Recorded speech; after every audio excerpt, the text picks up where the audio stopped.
I spent 2.5 years planning my dream wedding. Every detail was carefully thought out. From the romantic beachfront venue in Charleston, South Carolina, to the exquisite menu featuring all my favorite dishes. Andrew, my fiancé, and I had been in love for nearly 4 years, and I had always believed we would have a happy marriage. Everything seemed perfect, except for one major issue. Andrew's parents had never accepted me. His mother, Vivian, always carried herself with an air of elegance and coldness. The first time we met, she scanned me from head to toe, as if evaluating whether I was worthy of joining their family. His father, William, was quieter but always distant. He spent most of his time bragging about his investments and the exclusive clubs he was a member of. I didn't come from a prestigious family. My parents were hard-working people, and I was proud of that. I had no interest in elite circles, extravagant dinners, or luxury trips meant for showing off. I loved Andrew for who he was, not for his family or wealth. But to Vivian and William, that didn't matter. They always believed their son could find someone better. Andrew used to tell me not to worry. They'll come around. He reassured me every time I expressed my concerns, but I knew it was an empty promise. Over the years, they had never changed the way they saw me, and I was beginning to realize that I wasn't just marrying Andrew. I was stepping into a family that never wanted me there. Still, I tried. We sent out invitations, picked out wedding flowers, tried on dresses, and sampled cakes. I spent hours meticulously planning every detail of our big day, while Vivian remained indifferent to everything I did.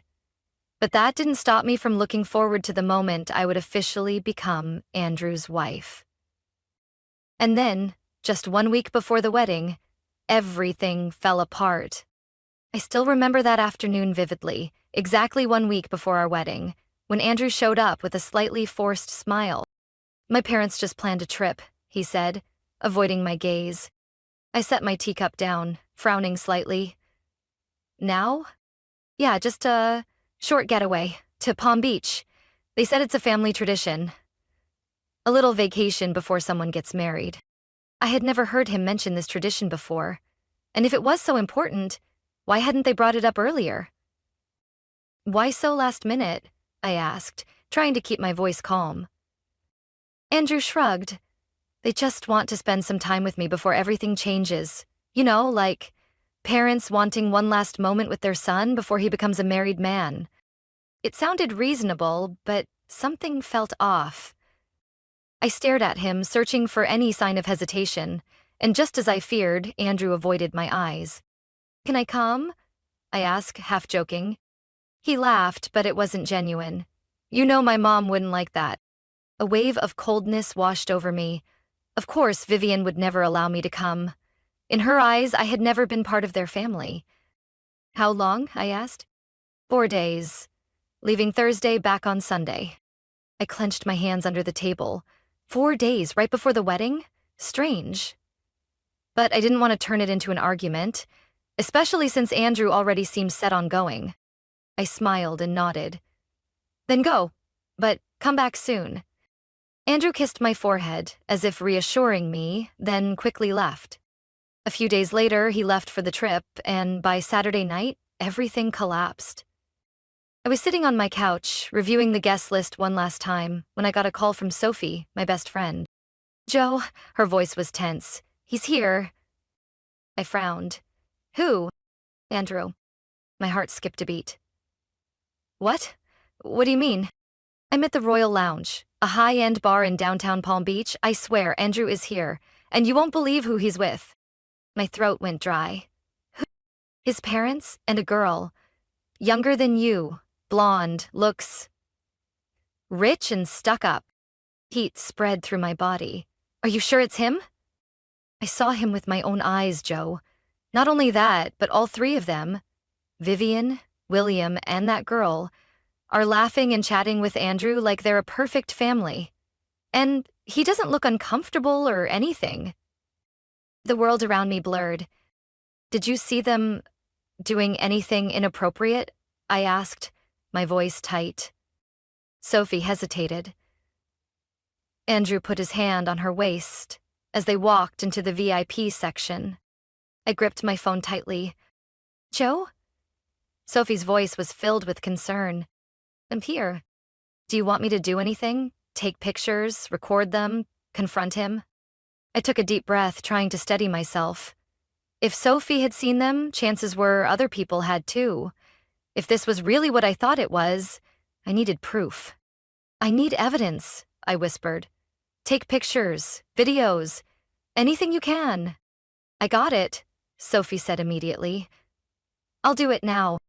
I sat frozen on the couch, staring at my phone as if it could somehow give me a reasonable explanation.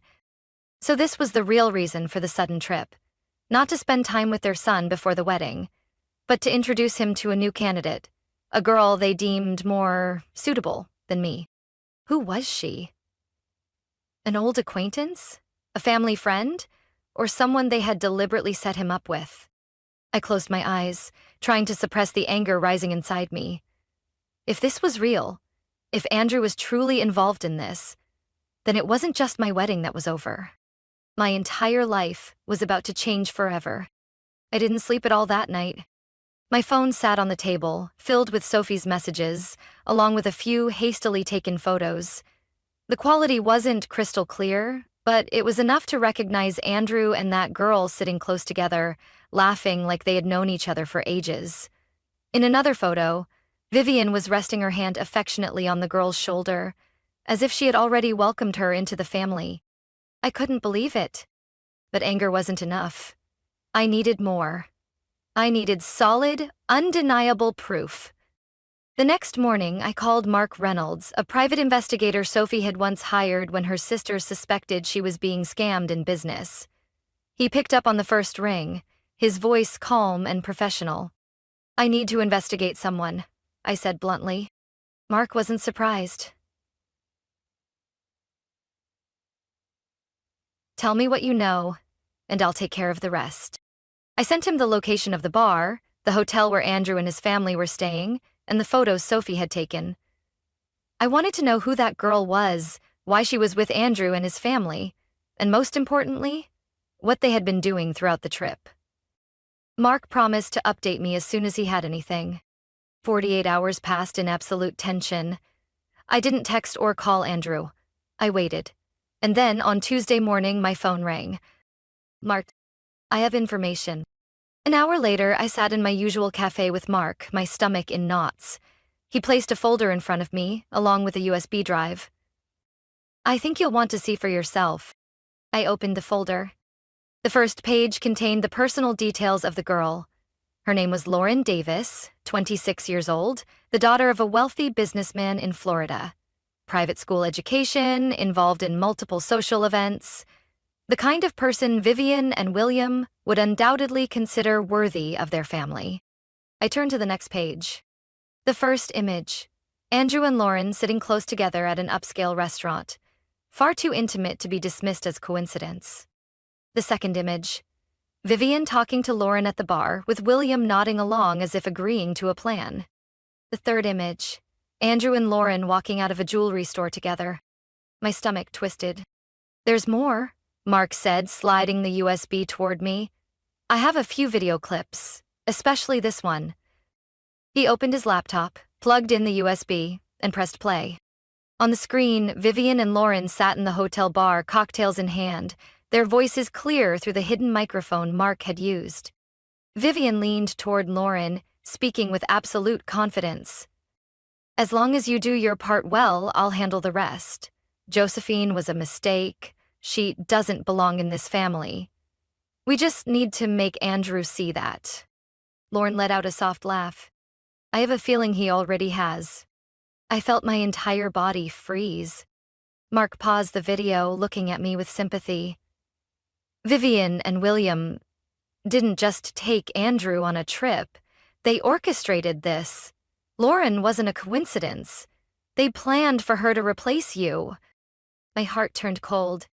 I didn't know what I had expected. Maybe an explanation, a possibility that this was all a misunderstanding. But no, everything was crystal clear. Andrew hadn't just been led into this.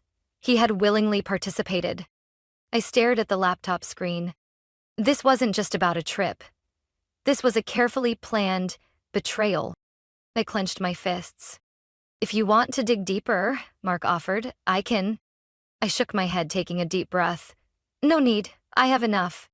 Enough to know I could never marry Andrew. Enough to realize this family would never accept me. And most importantly, enough to make sure they knew I wouldn't quietly disappear. Their game was over. They just didn't know it yet. I didn't have to wait long. Andrew returned on Tuesday night, a day later than planned, and I knew why. He didn't want to face me. When he stepped into my apartment, the air immediately grew heavy. He lingered near the door, as if ready to leave at any moment. Josephine, he said, his voice tense. We need to talk. I nodded calmly, already knowing exactly what was coming. I pulled out a chair, motioning for him to sit. Andrew hesitated before lowering himself onto the seat across from me, his eyes avoiding mine. I'm listening, I said, keeping my tone light enough not to alarm him, but sharp enough to make him uneasy. He exhaled, rubbing his hands together. I think we should take a break. I stared at him. A break? Andrew nodded, still avoiding my gaze. I just think maybe we need to take some time to think. Everything is moving so fast, and I'm not sure if this is the right decision. I stayed silent for a few seconds. Then I smiled. How interesting, I said, reaching for a folder on the table and placing it in front of him. Because I just got some information about your trip.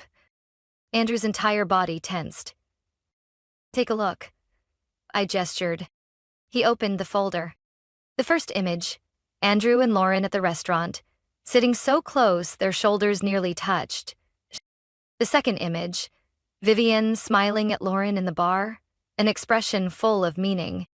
The third image, Andrew and Lauren leaving a jewelry store together. I watched as horror slowly spread across his face while he flipped through the pages, eventually reaching the last section. A transcript of text messages Mark had retrieved from Lauren's phone. Messages from Vivian. Just spend time with him.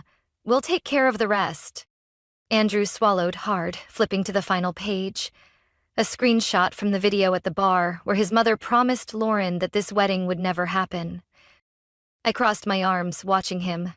Do you have anything to say? I asked, my voice steady. Andrew set the folder down, his hands shaking. Josephine, I can explain. I raised an eyebrow. Explain? Explain how your mother arranged a meeting with another woman right before our wedding? Or explain how you let it happen so easily? His hands clenched into fists, his expression flustered. I didn't do anything on purpose, he blurted out. I just wanted to keep the peace. I didn't want to make my mother angry. I didn't want to cause trouble. I let out a short, humorless laugh. Keep the peace? I repeated, my gaze sharp. You think letting your family sabotage your own wedding is keeping the peace? Andrew fell silent. And at that moment, the door swung open. Vivian walked in as if she owned the place, followed closely by William. In her hand was a notebook, probably my wedding planner, something that no longer meant anything. Can we talk like adults? Vivian said, her voice carrying its usual authority. I leaned back in my chair, arms crossed. Oh, you want to talk? Great. I have all evening. She glanced at the folder on the table, her eyes narrowing slightly. This is ridiculous. Josephine, you're overreacting. I let out a light laugh. Overreacting? You mean I'm not supposed to react when my fiancé's mother hires another woman to replace me right before my wedding? William spoke coldly. We only want what's best for Andrew. We don't think you're the right long-term choice. A cold fury spread through me. I turned to Andrew. Did you know about this? He was silent for too long. And that said everything. I took a deep breath, locking eyes with Vivian. You think you get to choose your son's wife? She gave a small, dismissive smile. I'm just making sure my son doesn't make a mistake. My phone buzzed on the table. I glanced at it. A message from Sophie. Lauren is still in Palm Beach. She just bragged to her friends that Andrew's family made sure this wedding would never happen. I set my phone down and looked directly at Vivian. "Well, I have good news for you," I said, my voice calm but carrying the weight of a verdict. "You got what you wanted." I stood up, grabbed the folder, and slid it toward Andrew. "This wedding is off." Andrew's face went pale. "Josephine!" "I'm done, Andrew." I held his gaze for a long moment, letting my words sink in. "I'm not marrying someone who can't stand up for himself. I'm not marrying into a family I'll have to fight against for the rest of my life." I turned to Vivian and William. "Congratulations, Andrew is free of me. But let's see if anyone actually wants to be a part of a family like this."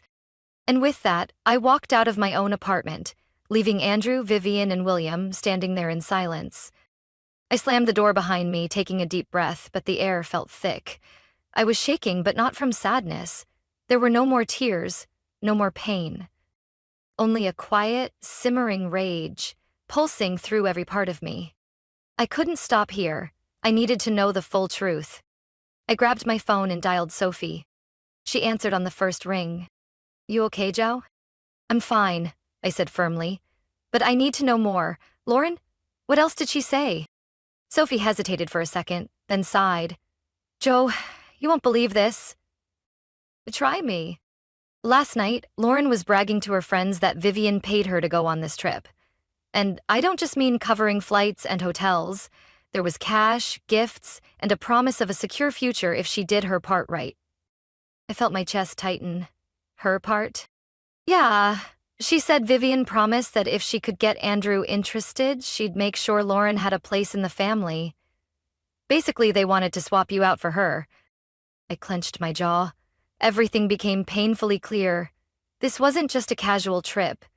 This wasn't just some new friend Andrew happened to meet. This had been orchestrated from the start. "You're sure about this, Sophie?"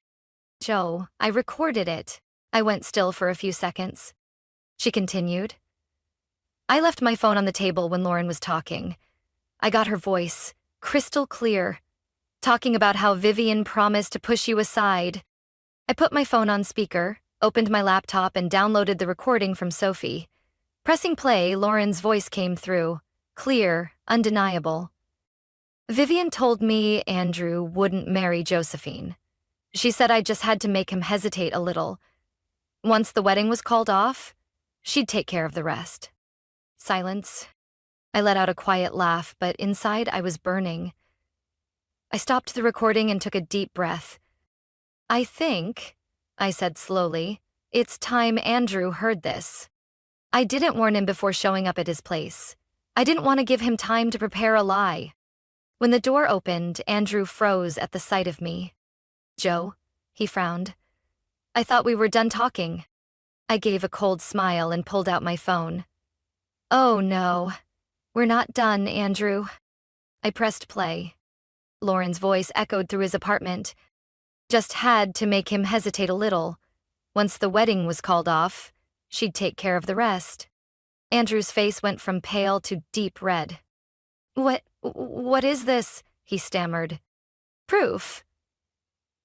I slipped my phone back into my pocket. "Were you going to tell me your mother paid Lauren to seduce you? Or were you just going to stay quiet, like every other time?" Andrew pressed his lips together but said nothing. I stepped into the house, leaving the door wide open behind me. "And you know what's funny?" I tilted my head. "The whole world is about to find out about this." I pulled out a new folder and slammed it onto the table. "This is everything: photos, messages, payment receipts from your mother to Lauren." I crossed my arms. "So, Andrew, do you have anything left to say?" He swallowed hard. "Joe, I didn't know." I laughed. "You didn't know? You didn't think it was suspicious when Lauren conveniently showed up right before our wedding? You didn't realize your mother was manipulating you?" He closed his eyes, rubbing his forehead. "Oh, I didn't want to disappoint her," he muttered. I couldn't believe what I was hearing. "So you didn't care about hurting me as long as your mother was happy?" I crossed my arms tighter. He stayed silent. And that was my answer. I took a step back, as if I was finally seeing him clearly for the first time. "You never stood by me," I said slowly. "You let them do this, and you didn't stop them." Andrew didn't argue. I shook my head and picked up the folder. "Fine," I said, a faint cold smile on my lips. "If you won't pick a side, I'll pick for you." Andrew frowned. "What does that mean?" I turned toward the door, glancing at him one last time. "It means," I said, my voice sharp, "your mother is about to regret messing with me." And with that, I walked out, leaving Andrew drowning in his own silence. I didn't just walk away quietly. If Vivian thought she could manipulate everything to her liking without consequences, she was wrong. I spent the entire night planning, and the next morning I sent a group message to Andrew, Vivian, William, and Lauren. "We need an emergency meeting at the wedding venue at 2 p.m. If you want to clear things up before it's too late, be there." I didn't explain further. I wanted them to worry, to ask themselves 1,000 questions. And I knew for sure that Vivian wouldn't be able to resist an invitation like this. The wedding venue was supposed to be the place where I exchanged vows with Andrew. But today, it was just a stage where I would expose everything they had done. Vivian and William arrived first, walking in with their usual air of superiority, as if they were still in control. Lauren followed shortly after, her wavy blonde hair perfectly styled, her eyes glinting with smug confidence. And then Andrew walked in. He looked like he hadn't slept in days.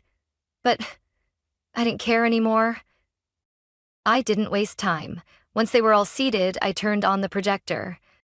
The first image appeared on the screen, Vivian sitting at the hotel bar in Palm Beach, speaking to Lauren. "As long as you do your part well, I'll handle the rest." Vivian stiffened. William leaned back in his chair, his face hardening. Andrew leaned forward slightly, his eyes locked on the screen. The next image, Lauren and Andrew outside a jewelry store, laughing and talking closely. Lauren let out a small laugh, crossing her legs, her voice full of defiance. "So what? You're just trying to turn this into some unnecessary scandal?" I raised an eyebrow and pressed play on the next video clip. On the screen, Lauren's voice rang out, chillingly clear. "Vivian told me Andrew wouldn't marry Josephine. She said I just had to make him hesitate a little. Once the wedding was called off, she'd take care of the rest." Silence filled the room. Lauren froze, but tried to maintain her composure. "You have no right to invade my privacy." I laughed, shaking my head. "Privacy? You tried to destroy my wedding, and now you want to talk about privacy?" Andrew lowered his head, rubbing his forehead. I turned to him.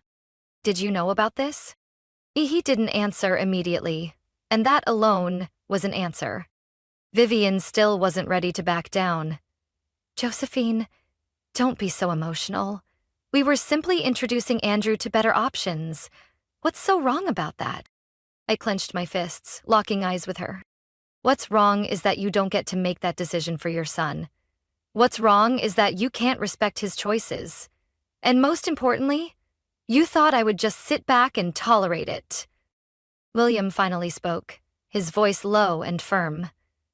"We were only thinking about Andrew's long-term future." Andrew lifted his head, looking at his father. "Long-term future?" His voice wavered. "By arranging for me to betray the woman I was supposed to marry?"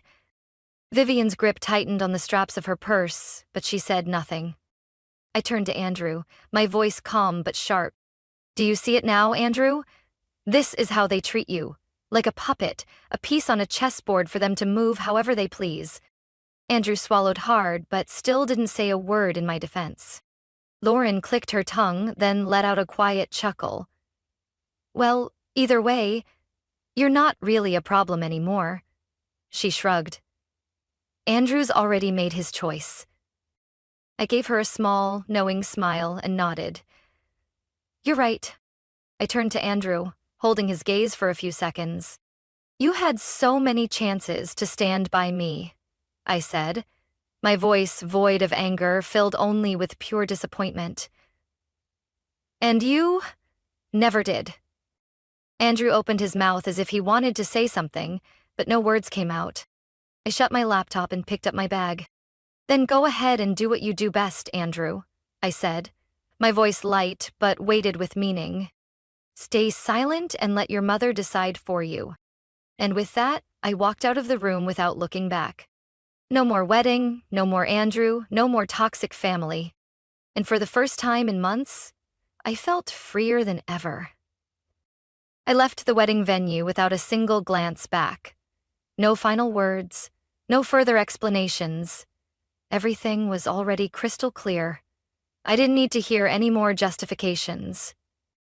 What I had done wasn't just canceling a wedding. I had freed myself from a toxic family, a man who never had the courage to stand up for me, and a future I had almost been trapped in.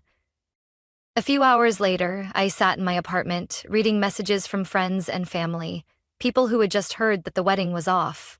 Some were shocked, some were furious on my behalf, but what surprised me most was that nearly everyone said I had made the right decision. And when I opened Instagram, I knew immediately that the drama wasn't over. Lauren, just as I had expected, couldn't keep quiet. She posted a selfie at a luxury bar holding a glass of wine, with a caption dripping with arrogance. "Not everyone is meant for high society. Some people simply don't meet the standards." In the comments, people from Andrew's social circle were already asking questions, trying to figure out what had happened. Some defended me, some tried to stay neutral, but regardless of what they said, the rumors had already spread. I sighed, but not out of sadness, just sheer exhaustion at their shamelessness. Within a week, Andrew's family's reputation collapsed in a way they never saw coming. The high-profile wedding guests, the influential business and social figures, began to distance themselves from Vivian and William as the truth unraveled. Turns out, not everyone approved of a family that treated marriage like a business transaction. Some of Andrew's closest friends even cut ties with him, not because they were particularly loyal to me, but because they didn't want to associate with a man who had no backbone, someone who let his mother dictate his life. Vivian desperately tried to regain control of the situation. She hosted a private event to show that their family was still intact, but no one cared anymore. No one wanted to be labeled as someone who supported a staged, manipulative scheme to break up a wedding. And Lauren? She lasted exactly 3 weeks with Andrew. 3 weeks. At first, she was by his side constantly, enjoying the attention from those curious about the scandal.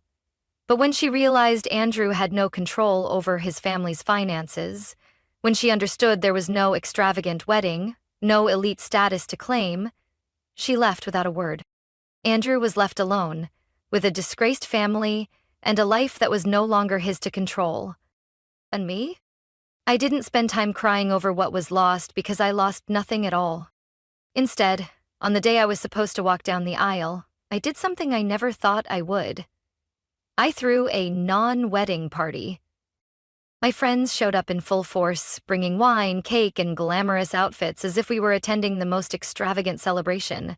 There were no tears, no regrets, just laughter, music, and an overwhelming sense of freedom. I wore a deep blue silk dress, the one I had chosen to replace my wedding gown, and stood in the middle of my living room, a glass of wine in hand. Sophie looked at me and smiled. "How does it feel?" I thought for a moment, then grinned wider than ever. I've never felt better. And that wasn't a lie. I had escaped a disastrous marriage before it even began. I no longer had to fight for a family that would never respect me. I no longer had to be with a man who lacked the courage to stand up for his own love. I lost nothing. In fact, I had just reclaimed everything. As I cut into the wedding cake, the only thing left from what had been planned. I didn't feel heartache or bitterness. I laughed, scooped a bite with my fork, and savored it. "Sweeter than any wedding," I murmured. And as the music played, as I danced with my friends under the glittering lights, I realized the most important thing of all. I had won.